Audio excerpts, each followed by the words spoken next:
بسم الله والحمد لله والصلاة والسلام عليك يا حبيبي يا رسول الله. سلام حبيباتي، معكم أم علاء. نتمنى من يدخل عليكم هذا الفيديو أو أي فيديو من فيديوهاتي يلقاكم بألف خير.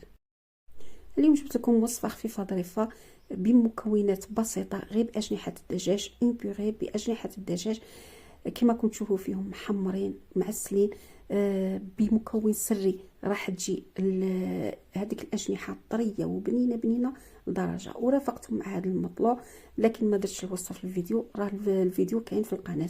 المهم تابعوا معايا الفيديو للآخر راح تكتشفوا المقادير وطريقة التحضير، فرجة ممتعة. انا ديت هاد الكميه تاع الدجاج على حسب افراد العائله تاعي وعلى حسب اللي ياكلوا. المهم ياكلوا في الفطور، وفي العشاء نعاود ندير حاجه واحده اخرى. جينيرالمون انا في الدار ما يبغوش ياكلوا فطور وعشاء كيف. المهم انت يدي اجنحه الدجاج الا كانوا عندك، ما كانوش عندك ادي كما كتشوفي انا ديت انا الاجنحه مع الظهر. انت ما كانش عندك تبغي، كان عندك غير لي كويس لي زافون كويس، ديري كيما بغيتي حتى صدر تاع الدجاج ويجي بنين. المهم ادي كميه من الدجاج على حسب افراد العائله. وهنا عندي في اناء 2 سنات ثوم، انا على حسب الكميه تاع الدجاج ديت غير 2 سنات ثوم مع ورقه تعرن. والان راح نضيف هنايا هاد الملعقه تاع السمن. راح تحدث فرق في البنه كذلك، لكن المكون السري اللي راح نضيفه هو اللي راح يعطيك بنه على بنه. هنا تقدري تعوضي الملعقه تاع السمن بالملعقه تاع الزيت ولا تاع الزيت ولا زيت زيتون، ولا كذلك ملعقه تاع زبده، ولا تقدري الاستغناء عليها. المهم هنا ضفت ملعقه صغيره من المطارد، كذلك نصف ملعقه صغيره من الطماطم المصبره. وهنا التوابل هنا عبرت بالملعقه تاع الشاي كما كتلاحظي هنايا. كما كتلاحظي هنا الفرق بيناتهم، الملعقه الصغيره والملعقه تاع الشاي. ديت ملعقه ملح، نصف ملعقه من الفلفل الاسود تاع الشاي نهضر عليها، ملعقه تاع كوري الدجاج، وهنا عندي ملعقه تاع السكنجبير والقليل من الزعتر والزعفران.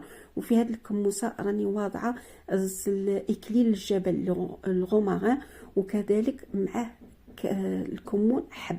ما بغيتش نديرهم ديريكتومون مع الدجاج باه ما يقعدوش الصغار من بعد يقعدوا ماما هذا اشتهوا، الوغ درتهم لهم في هذا لاغول باه من بعد نقلعها وما ما ديرونجيهمش. هذا هو ما ديرونجيهمش.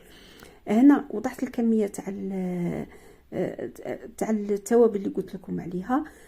هنايا ضفت القليل من الزعفران، هذا الزعفران شباب وقاطع، الوغ درت غير القليل منه، ما درتش الباكي كامل. وراح نزيد هنايا المكون السري اللي راح يزيدك بنه على بنه وراح يعطي طراوه للدجاج تاعك اللي هو البن. راح تقولي لي اختي ام علاء انا ما عنديش البن في الدار، اش ندير؟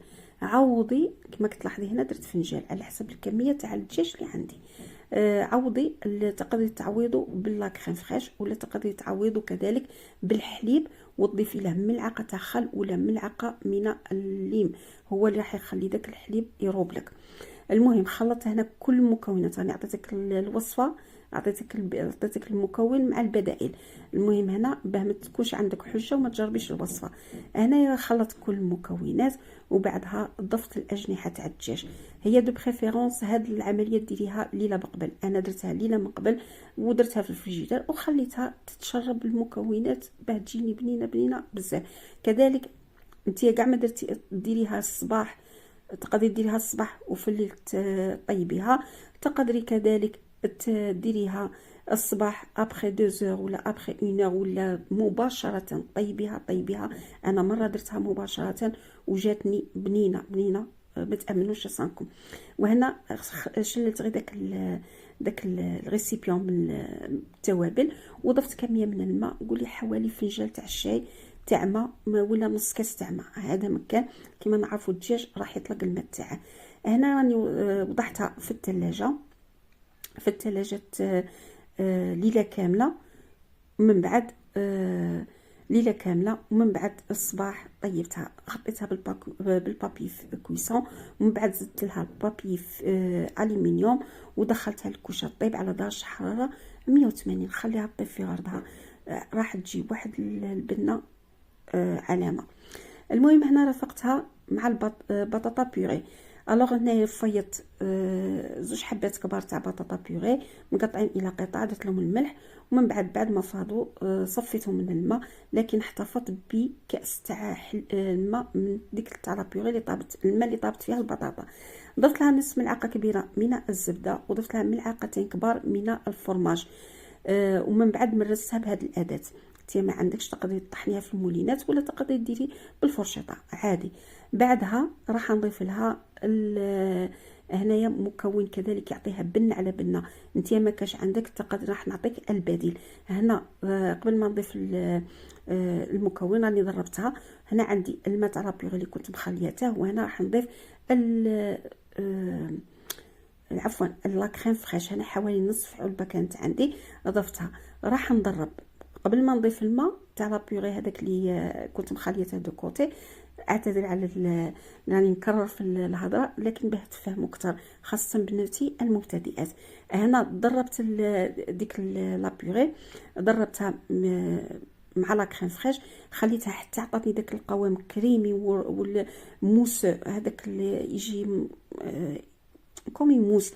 المهم من بعد ضفت القليل، شفتها كان خاصها شويه تاع ليكيد، الوغ ضفت داك الماء. نتيا ما عندكش ديري الحليب ديريكتومون حامي. كما قلت لكم رافقتها مع المطلوع، قلت اليوم زاهيتهم زاهيهم ندير لهم شويه مطلوع. كما قلت لكم الوصفه راها في القناه.